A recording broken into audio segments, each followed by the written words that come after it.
severely over-leveraged. And guys, I want to thank everyone for the emails, messages, and all kinds of stuff. Kind of creating a bit of awareness on the ground, what's happening and how it's happening. And one type of email I get a lot of is over-leveraged, too much debt, took on too much, was pressured to take on too much. My wife will divorce me if I don't buy a house.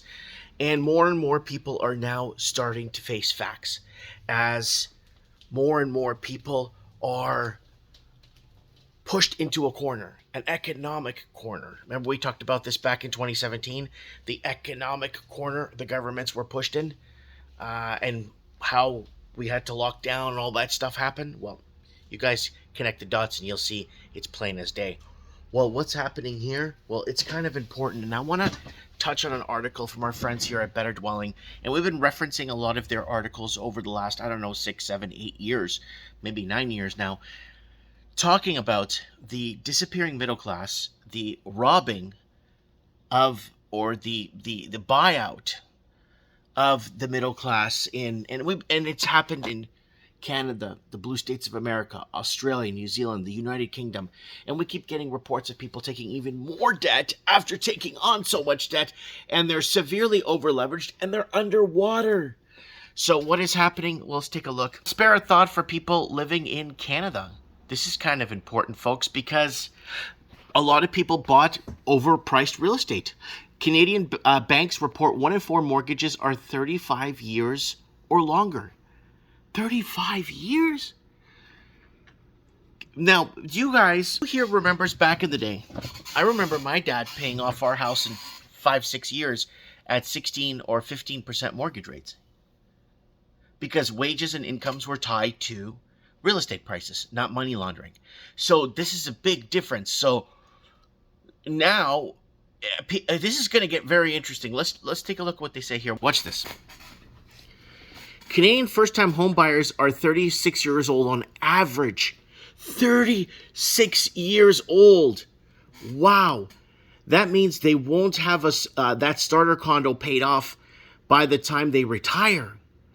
According to a recent bank report, four of the big 5 banks reported a large share of their portfolio had amortizations longer than 30 years.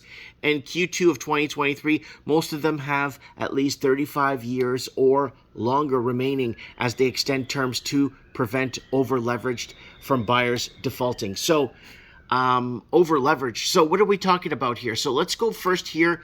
This is something that we made very clear on the channel. People not keeping up with their debt, they will extend amortizations and raise rates 3 years ago. So look at this one from 5 years ago. Small rate hike. Here's what $1 million mortgage now can now cost. We needed this yesterday. So we needed a correction in the markets years ago. There it is from 5 years ago. But they never correct. They did us a couple of rate hikes, and then boom, they shut it right down. And there it is. Australia interest-only housing crisis will destroy middle class when renewals creep in. 5 years ago. That was interest-only mortgages in Australia. And what else do we got here? Like $200K a year income to buy a home in Toronto 5 years ago. Middle class extinction and mass exodus. That's why these cities are all dying. And half of Canadian mortgages are up for renewal. They will extend amortizations 35 plus years. 5 years ago. So we were already telling you that this is on the horizon, and it's happening because more and more people. Remember when I was at my early teens, going 14, 15, people are saying, Mike, are you going to go find a place? Are you going to move out of your parents' house? I'm like, I'm only 15. Because back in the day, if you were 18, 19, and 20 years old and you still lived with your parents, people looked at you like you were weird. Now, it takes first-time home buyers 36 years on average to buy a home. 36 years. That's a condo, though. That's not even a house. So negative amortization. An amortization loan is one thing that's gradually paid off over time, right? So you have a term and an amortization, right? With each payment reducing the balance, banks in Canada limited offering maximum amortizations of 30 years. meaning you have about 30 years to pay off the loan, making your payments to cover the interest plus some principal, and you get close to zero straightforward, right? In the circumstances where the payment is insufficient to cover the interest, it begins to accumulate rather than the balance getting closer to zero. It increases as time passes. So you're in a negative amortization, folks, and we talked about this on the channel. This is called a negative amortization because the time required extends rather than winding down. A combination of inadequate stress testing and poor regulatory control has led to a lot of negative amortization, despite being limited to 30 years and 30-year contract. At contract, banks estimate the current customer payment basis will be longer, sometimes a lot long. 1 in 4 mortgages at Big 5 banks have 30 years or longer left. Now, what's going to happen? Well, you're going to see an oversupply on these markets, and start to see more and more people want to sell because they're not getting anywhere in life, and they paid $800,000 for a 1-bedroom condo, and the strata fees are going up. The property taxes are going up. They're going to tax you to death. And this goes back to the episode of Trends in the Housing Market we did back in 2015. You're damned if you do and you're damned if you don't. You own or you don't own, but either way you're going to be screwed. And what did a lot of people do to hang on? Well, it says it here in this article, the over-leveraging. They're taking on more debt. But what kind? Well, that's their mortgage, but what else? Well, here it is, folks. I want to address this. And ATM machines. So we've been very vocal about this Canadian housing disaster. People using homes as ATM machines, over-leveraged to the max. RBA, Australian housing blame game, middle class massively over-leveraged using equity. So that was happening in Australia. So they're using the equity in their homes to buy food. Young families, millennials taking on too much debt, real estate underwater, people worried. Australian housing alarm bells. Over-leveraged families will be underwater by 2022, 3 years ago. So, look, over-leveraged landlords will be taxed to death.